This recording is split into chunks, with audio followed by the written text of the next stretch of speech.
Assalamualaikum warahmatullahi wabarakatuh. Perkenalkan, nama saya Nurlina Fauziah dari kelas 11 MIPA 5. Di sini saya akan mempresentasikan tentang Perang Diponegoro. Baiklah, di sini saya akan membacakan latar belakang terjadinya Perang Diponegoro. Perang Diponegoro atau sering disebut dengan Perang Jawa adalah pertempuran melawan Belanda secara gerilya yang berlangsung selama 5 tahun, yaitu dari tahun 1825 sampai 1830. Sultan Hamengkubuwono III wafat pada tahun 1814 yang digantikan oleh Raden Mas Ibnu Jarot. Pengaruh Belanda atas keraton semakin kuat di saat istana sedang labil karena Hamengkubuwono IV masih kecil. Campur tangan kolonial membawa pergeseran adat dan budaya keraton hingga melahirkan budaya barat yang tidak sesuai dengan budaya Nusantara, seperti minum-minuman keras. Beban penderitaan rakyat semakin berat pada masa Van der Capellen karena diwajibkan membayar berbagai pajak, yaitu ada pajak welah-welit, yaitu pajak tanah, pajak pengawang-awang, yaitu pajak halaman pekarangan, pajak pecumpling, yaitu pajak pintu, dan pajak pajigur adalah pajak ternak, pajak penyongket, pajak pindah nama, dan pajak bekti, pajak menyewah tanah atau menerima jabatan. Ada juga yaitu jabatan pabean atau tol. Bahkan ibu yang menggendong anaknya harus membayar pajak ketika melewati jalan tersebut. Melihat penderitaan rakyat, Pangeran Diponegoro melawan Belanda. Alasan Pangeran Diponegoro melawan Belanda yaitu penderitaan rakyat dan kesengsaraan rakyat akibat pajak. Adanya campur tangan Belanda dalam urusan istana, munculnya kecemasan di kalangan ulama karena munculnya budaya barat, kekuasaan raja-raja di Yogyakarta semakin sempit karena daerah pantai utara Jawa Tengah dikuasai Belanda. Kaum bangsawan merasa dirugikan karena sebagian besar sumber penghasilannya diambil alih oleh Belanda.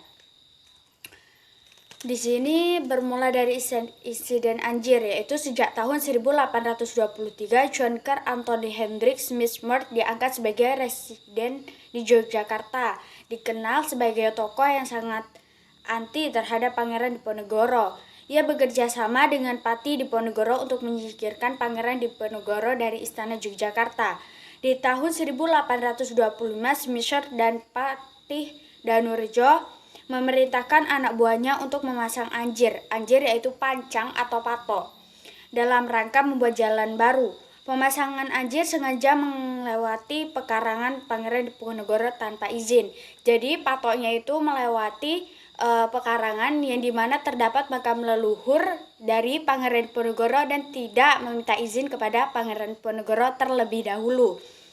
Pengikut Pangeran Diponegoro mencabuti anjir atau patok-patok digantikan dengan tombak-tombak. Berawal dari inilah insiden Anjir. Berawal dari insiden inilah meletusnya Pangeran Diponegoro. Perang Diponegoro.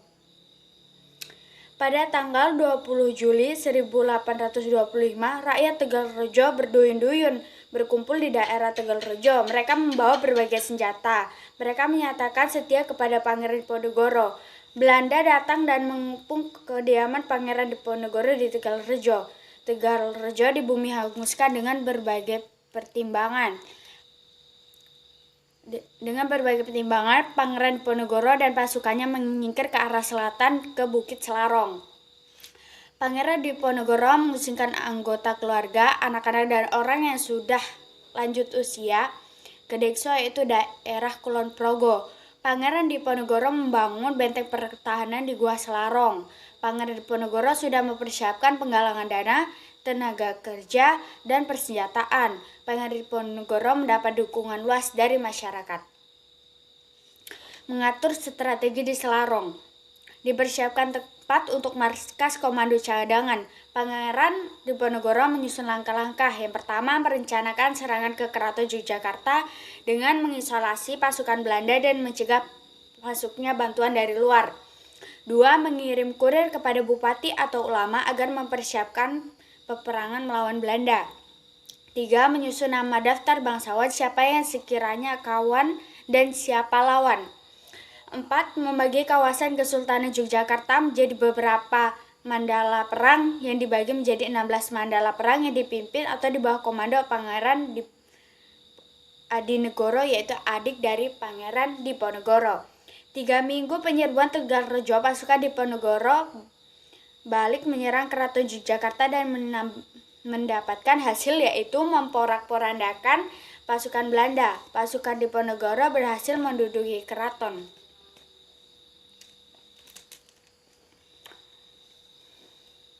Di sini juga ada perluasan perang di berbagai daerah, yaitu perlawanan Pangeran Diponegoro semakin luas dan beberapa pos pertahanan Belanda dapat dikuasai. Menghadapi perlawanan Diponegoro yang terus meluas, Belanda berusaha meningkatkan kekuatannya. Belanda berusaha menghancurkan pos-pos pertahanan pasukan Pangeran Diponegoro. Tanggal 4 Oktober 1825, Belanda menyerang pos pertahanan Pangeran Diponegoro di Gua Selarong, namun ternyata posnya sudah kosong. Pos pertahanan Diponegoro dipindahkan ke desa di bawah pimpinan Ali Basyah Sentot Prawidirjo. Pada tahun 1826, pasukan Ali Basyah Sentot Prawidirjo berhasil mengalahkan tentara Belanda di daerah bagian barat. Benteng Stelsel membawa petaka. Perkembangan perang Diponegoro sempat membuat Belanda kebingungan. Untuk melawan pasukan Diponegoro, Belanda menggunakan strategi benteng Stelsel yang sedikit demi sedikit perlawanan Diponegoro dapat diatasi. Berganti sistem benteng Stelsel, ruang gerak pasukan Diponegoro dari waktu ke waktu semakin sempit. Pada tanggal 17 Oktober 1829 ditandatangani perjanjian Imogiri antara Sentot Prawidirjo dengan pihak Belanda. Dan pada tanggal 28 Maret 1830, Pangeran Diponegoro ditangkap dan ditahan, dan secara otomatis menghentikan perang Diponegoro yang berlangsung selama 5 tahun tersebut. Kemudian Pangeran Diponegoro diasingkan ke Manado, kemudian dipindahkan ke Makassar sampai akhirnya wafat pada tanggal 8 Januari 1855. Secara keseluruhan, perang Diponegoro diperkirakan telah menunggut kurang lebih 200.000 korban jiwa, di antaranya 7.000 orang pribumi dan 8.000 orang dari pasukan Belanda.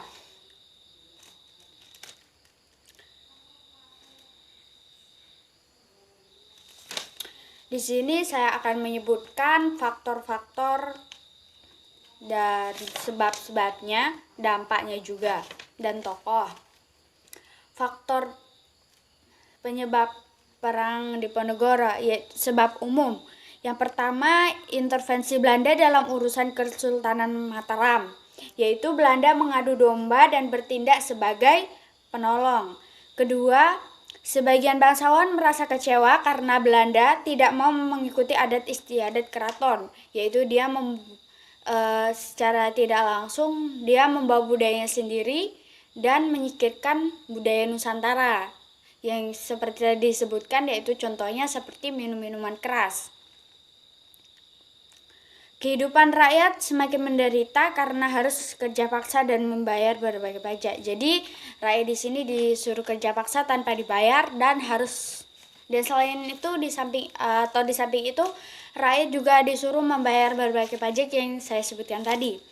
Yang sebab khususnya itu rencana pembuatan jalan yang melintasi tanah makam leluhur Pangeran Diponegoro yang tidak meminta izin terlebih dahulu kepada Pangeran Diponegoro.